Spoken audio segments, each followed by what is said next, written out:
Today we're going to have a Jupiter showdown comparing the original Jupiter-8 to two emulations, the newer Jupiter-X and the older System-8. Stay with us.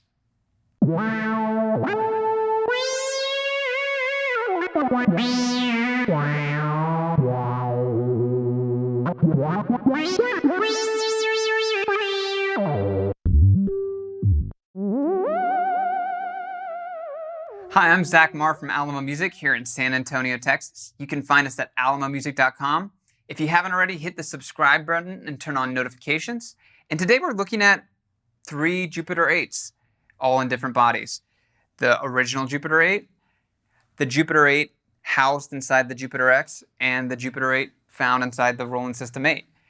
And talking a little bit about what the idea was in these two digital emulations that Roland kind of has been putting out in the market over the last 5 years or so.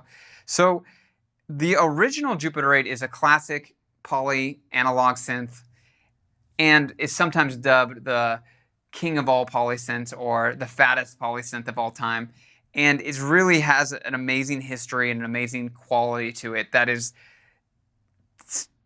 made such an impact in kind of synth history that there's probably been a dozen recreations by Roland over the years, as well as many tributes from other manufacturers. It's a really, truly amazing synth, and if you've never had a chance to play on one, you should stop by a synth museum somewhere or some store that has one. It really is a totally overwhelming experience and one of the true treats of kind of analog synth history.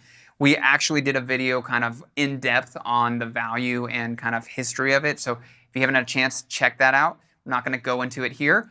What we're going to be talking about today is two new emulations that Roland created of the Jupiter-8 and kind of what they are, what the idea was behind them, and why they may or may not be right for you. And then we're going to listen to all three and kind of give you a sense of where they are the same, where they are different, and hopefully give you a better sense of what is available if you are into the Jupiter-8 sound but not sure exactly how to add it to your kind of toolkit. So the System-8 is the older emulation of the Jupiter-8. It's older, kind of in a funny way of saying it. It's actually more precise than the Jupiter-X's emulation. So the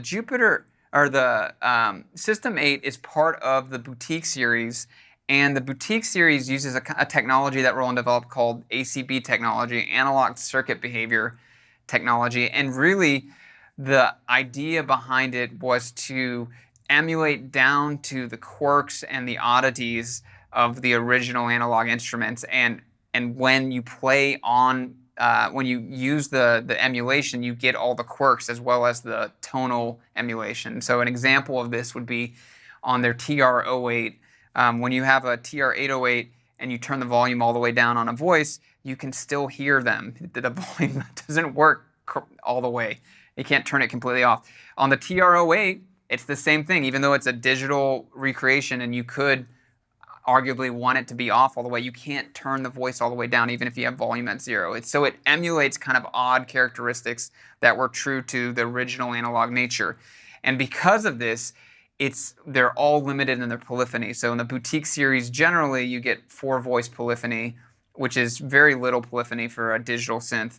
But that part of that is because they're emulating so much detail, and not necessarily even musical detail. It's kind of peripheral tonal qualities and tonal characteristics. So the System-8 emulation of the Jupiter-8 is the ACB emulation, and it's very powerful. It's very accurate, and I would say it appeals more to a purist. So if you're more of a purist about tone and about replication, the System-8 is probably what you're looking for. It's what you find in the Roland Cloud as well. And the System-8 also has other vintage synths that you can, with ACB modeling, that you can kind of plug into it. They call it a plug-out synth. And I think it comes loaded with a Juno 106 and a JX3P and the Jupiter-8. Those are the three preloaded, but you can get other ones as well and download them in. So that's kind of the idea behind the System-8, the Roland System-8. And so the Jupiter-X is actually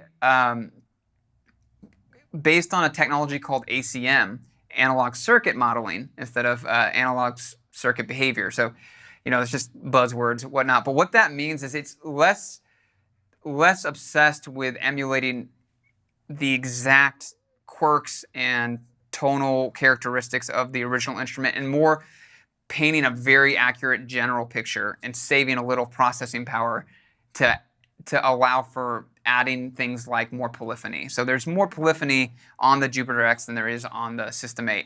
In addition, the Jupiter-X kind of rethought the panel and kind of layout design. So it looks, as you can kind of tell, the System-8 looks a lot different than the Jupiter-8, but the Jupiter-X looks really close to the original Jupiter-8. And the idea there was to recreate some of the magic of the layout of the original Jupiter-8. The System-8 actually has a more powerful control panel. You can modify more parameters. There's things that you can do that are not even possible to do on the original Jupiter-8. But for somebody that is not necessarily as well versed in synthesis, that can actually be overwhelming. So the Jupiter-X actually simplifies it down a little bit, and it's a simpler layout. There's less things that you can kind of modify on the face. But personally, I think that is part of the magic of the original Jupiter-8. It was a simple design. There were other more complex polyphonic synths at the time, like the Yamaha CS80, that is overwhelming with what you can do. It's an amazing synth, but there's a reason the Jupiter-8 won out over every other polyphonic synth at the time. I think it had the perfect design mix between an awesome, powerful analog board and kind of a control panel that didn't overwhelm you with possibility. It limited it, and constraint helped bring out creativity in songwriting. I think that's part of its magic, and I think the Jupiter-X is truer to that in a sense than the System-8. So, interesting kind of argument to be made here. Is the board only the sounds it makes, or is it also the kind of interface that it offers you as the musician? And I personally think the interface is a very important design element, as is what's lying underneath and what generates the tone. So just like a guitar action really can make a difference in how kind of expressive you can be with a guitar, the action of the keyboard and the action of the panel really makes a difference in how expressive you can be as a musician. So I think the Jupiter-X is an interesting kind of departure from the System-8 in that way. Another kind of interesting thing that the Jupiter-X does that is not present on System-8 is it also has a drum machines built into it. So like I think it has TR-808 and TR-909 modeling. So it has a lot of classic Roland analog drum modeling that you can kind of trigger while playing the Jupiter-8 sounds. And really what that whole idea is that, in classic analog synth music from the 80s and soundtracks and the music of the time, people would take TR-8000s and they'd take TR-808s and they'd use them alongside the Jupiter-8. And really, there's a magic when analog instruments play together. They sound really nice and they complement each other. And the Jupiter-X allows you to do that. Again, it makes these two things that would either otherwise be inaccessible, very accessible, all in one place. And it tries to honor the simplicity of a lot of the early Roland designs. Like similar to Apple compared to Microsoft products, Apple products tend to be a little bit more minimalistic, but just as powerful as a Windows product, which might have more bells and whistles, but is not necessarily as usable sometimes. So really, the Jupiter-X does an amazing job of both capturing the sonic possibilities of the original Jupiter-8, as well as kind of the feel and even the build quality. That you can see the System-8 got knocked a little bit for being, it's made of plastic and it's green. The paneling, it looks cool, but does not look like this at all. And the Jupiter-X is heavy. It's heavy like this original Jupiter-8. It's got, I think it's got steel sides and it's steel body, and it's very much like the original. This thing is 70 pounds. It's not quite that heavy, but it's heavy duty. And it's a much, to me, it's actually a closer replica, even though it's not tonally as close as the System-8, to the actual Jupiter-8. But again, that's my personal opinion. So I'm going to have Randy demo all three of these because he's probably more talented at really showing the sonic possibility of synthesizers than anybody that I know. He's going to demo all three so you can kind of hear the differences and get a feel for all three. When we demo the Jupiter-8, we're going to demo it with the drum, the CR8000, to kind of show you a similar, the Jupiter-X playing. We're going to do the same thing, do the Jupiter-8 with some of the kind of analog drum modeling so you can get a sense of how fun this instrument can be. And then we'll kind of wrap up with what we think are the differences and what we think are the similarities. So stay with us.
So what do you prefer?